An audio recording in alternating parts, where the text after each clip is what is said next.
जय माँ जगजननी जगदम्बा। आखिर मंत्रा किसकी अवतार थी और श्री राम से क्यों करती थी नफरत? इस कथा में आप सभी मित्रों का स्वागत है। जानिए सच्चाई। प्रिय दर्शकों, मैं यह वर्णन तेलुगु भाषा के प्रसिद्ध रंगनाथ रामायण से ले रहा हूँ। यहाँ पृष्ठ संख्या 454 पर इसका स्पष्ट उल्लेख मिलता है। आखिर त्रेता युग में जब भगवान श्री राम ने अयोध्या के राजमहल में मर्यादा पुरुषोत्तम का आलोक बिखेरा था, तब वह रहस्यमय दासी मंत्रा कौन थी? किसकी अवतार थी जो कैकेयी के कानों में विष की तरह जहर घोलकर राम को वनवास की आग में झोंक दिया? क्या था उसके पूर्व जन्म का वह गूढ़ रहस्य जो प्राचीन श्रापों की जंजीरों में जकड़ा हुआ था? आखिर मंत्रा श्री राम से इतनी गहरी नफरत क्यों करती थी?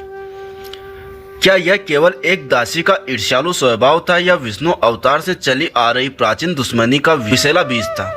प्रिय दर्शकों, आज हम रामायण के उन छिपे हुए पन्नों को खोलने जा रहे हैं जहाँ सत्य इतना चौंकाने वाला है कि आपकी सांसें थम जाएंगी। प्रिय दर्शकों, यह कथा केवल मंत्रा की नहीं बल्कि कर्म, श्राप और ईश्वरीय लीला का वह रहस्य है जो बताता है कि कैसे एक छोटी सी दासी ने समस्त राम कथा को मोड़ दिया। क्या मंत्रा वास्तव में शनिदेव की बहन का अवतार थी जो अधर्म की सेवा में लगी, या लोमस ऋषि की कथा के अनुसार वह प्राचीन असुर राजकुमारी जिसका हृदय विष्णु भक्ति से घृणा करता है? आइए इस रहस्यमयी यात्रा में डूबते हैं। हम न केवल मंत्रा के पूर्व जन्म की पूरी कथा उजागर करेंगे बल्कि जानेंगे कि कैसे राम से उसकी नफरत ने वास्तव में धर्म की विजय का मार्ग प्रशस्त किया है। चलिए अब इस पवित्र और सस्पेंस पूर्ण यात्रा की शुरुआत करते हैं। क्या आप तैयार हैं उस सत्य को जानने के लिए जो सदियों से दबा हुआ था? लेकिन उससे पहले आपसे एक विनम्र निवेदन है। रामायण में कहा गया है कि जो व्यक्ति किसी कथा, ज्ञान या धर्म की बात को अधूरा छोड़ देता है वह अनजाने में अपूर्णता का बागी बनता है। अधूरी कथा एक अधूरा यज्ञ की तरह होती है जो पुण्य की जगह आपका कारण बन सकती है। इसलिए मेरे प्रिय मित्रों, इस कथा को अंत तक जरूर सुने और कमेंट में जय श्री राम लिखकर चैनल को अवश्य सब्सक्राइब करें। प्राचीन काल की बात है। एक समृद्ध नगर में हरप्रसाद नामक एक वैद्य निवास करता था। हरप्रसाद के विवाह को पूरे 15 वर्ष व्यतीत हो चुके थे, किंतु उनके गृह में अभी तक कोई संतान सुख प्राप्त नहीं हुआ था। हरिप्रसाद वेदकी के कार्य हेतु आसपास के ग्रामों में भ्रमण करता रहता था। वेदकी से प्राप्त आय से ही उनका और उनकी पत्नी का भरण पोषण हो जाता था। इस प्रकार उनके दिन सुख शांति से व्यतीत हो रहे थे। एक बार की बात है, हरिप्रसाद वेद की संपन्न कर अपने निवास की ओर प्रस्थान कर रहे थे। मार्ग में एक विशाल वन पड़ता था जिसे उसे प्रतिदिन पार करना पड़ता था। हरिप्रसाद अभी वन का आधा भाग ही पार कर रहे थे कि तभी उनके कानों में किसी के बोलने की ध्वनि गूंजी। अरे यात्री, थोड़ा इस वृक्ष के नीचे विश्राम कर लो, थोड़ा आराम कर लो, इन वृक्ष के फलों को ग्रहण कर लो, तत्पश्चात अपना यात्रा पाठ आरंभ कर देना। हरिप्रसाद ने यह सुनकर चारों ओर दृष्टि दौड़ाई, किंतु उन्हें वहाँ कोई दृष्टि गोचर नहीं दिखाई दिया। फिर उन्होंने जिस वृक्ष के नीचे खड़े थे उसके ऊपर दृष्टि उठाई तो क्या देखते हैं, वृक्ष की शाखा पर एक हरित तिनमय कबूतर विराजमान था जिसकी लालिमय चोंच चमक रही थी। वही कबूतर हरिप्रसाद से संवाद कर रहा था। इतनी मधुर एवं स्पष्ट ध्वनि से कबूतर को मानवीय भाषा में बोलते हुए देखकर हरिप्रसाद को अत्यधिक आश्चर्य हुआ। उन्होंने ऐसा बोलने वाला कबूतर प्रथम बार देखा था। हरिप्रसाद उस कबूतर से संवाद करने लगा। हरिप्रसाद ने कबूतर से पूछा, तुम्हारा नाम क्या है? कबूतर बोला, मेरा नाम सुंदरकंठ है। तुम इस विशाल वन में क्या कर रहे हो? हरिप्रसाद ने पुनः प्रश्न किया। इस पर कबूतर उदास होकर बोला, अरे भाई, मैं कोई साधारण कबूतर नहीं हूँ, मैं स्वर्ग लोक से आया हूँ। मैं प्राय पृथ्वी पर विवाह हेतु आता रहता हूँ। एक दिन इसी वृक्ष के नीचे एक तपस्वी को विराजमान देख मैंने उसे अत्यधिक कष्ट दिया। इसी कारण तपस्वी ने मुझे श्राप दिया कि मैं इसी पृथ्वी पर भटकता रहूंगा।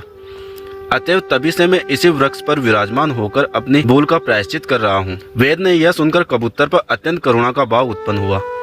उन्होंने सुंदरकंठ कबूतर से कहा, अच्छा सुंदरकंठ, क्या तुम मेरे साथ चलोगे? मैं तुम्हें अपने घर में आश्रय दूंगा। सुंदरकंठ कबूतर सहमत हो गया। उसके पश्चात वेद उसे अपने साथ घर ले आया और एक सुंदर पिंजरे में स्थापित कर दिया। वे कबूतर का अत्यंत सद्यता से पालन पोषण करते थे।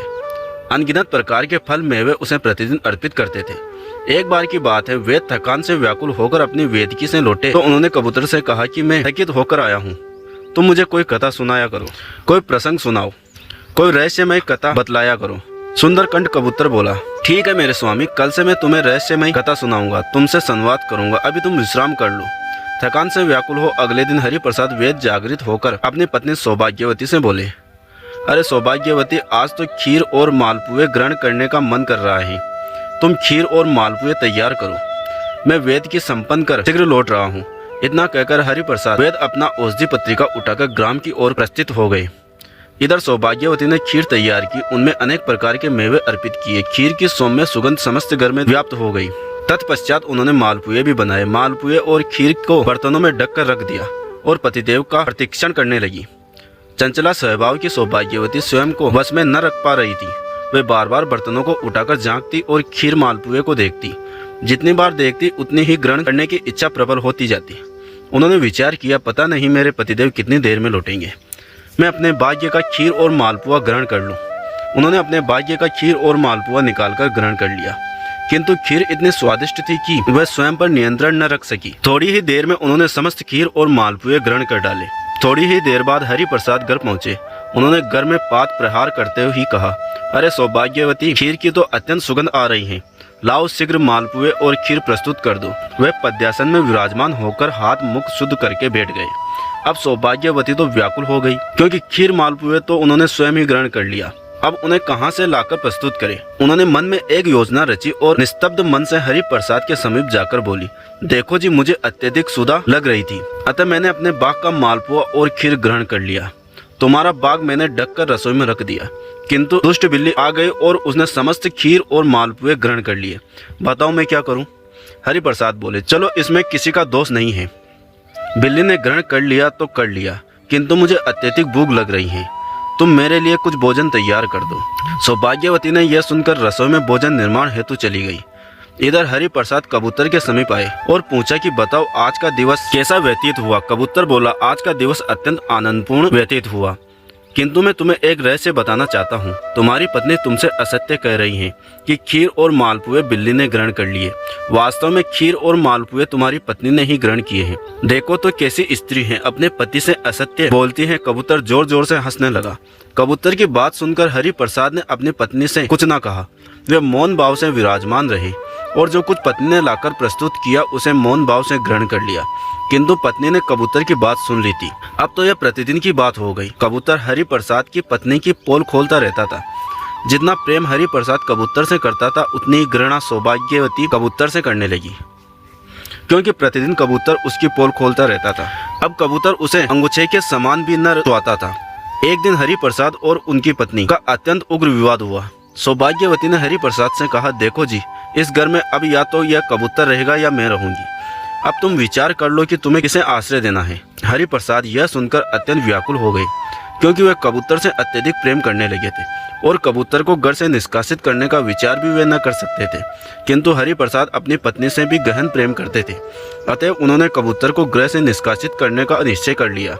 एक दिन वे कबूतर का पिंजरा लेकर उसी वन में कबूतर को मुक्त करने हेतु प्रस्थित हो गए, जहाँ से उन्होंने कबूतर को लाए थे। जब वे कबूतर को लेकर जा रहे थे, कबूतर रुदन स्वर में हरिप्रसाद से बोला, वैद्य जी, मुझे उस वन में इस प्रकार न छोड़ना, तुम मुझे किसी को विक्रय कर देना। देखो मैं तुम्हें अत्यधिक लाभ करवाऊंगा। हरिप्रसाद वेद को सुंदरकंठ कबूतर की बात हृदय गम हो गई। वेद कबूतर का पिंजरा अपनी घोड़ी पर रख चले जा रहे थे। चलते चलते रात्रि हो गई। वे एक नदी तट पर रुक गए और एक छायादार वृक्ष को देखकर वहीं विश्राम करने लगे, क्योंकि थकान अत्यधिक हो रही थी।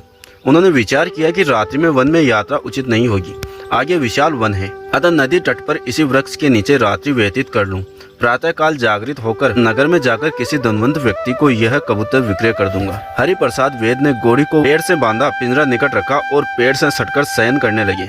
थोड़ी ही देर बाद सुंदरकंठ कबूतर बोला, वैद्य जी, आप अपनी घोड़ी को मुक्त कर दो। वह वन में हरी तिनमय घास ग्रहण कर लेगी, नदी से जलपान कर लेगी। मेरा भी पिंजरा खोल दो, मैं पेड़ पर विराजमान होकर रसीले फल ग्रहण कर लूंगा और रात्रि में जब तुम शयन करोगे तो तुम्हारी एवं घोड़ी की रक्षा करूंगा।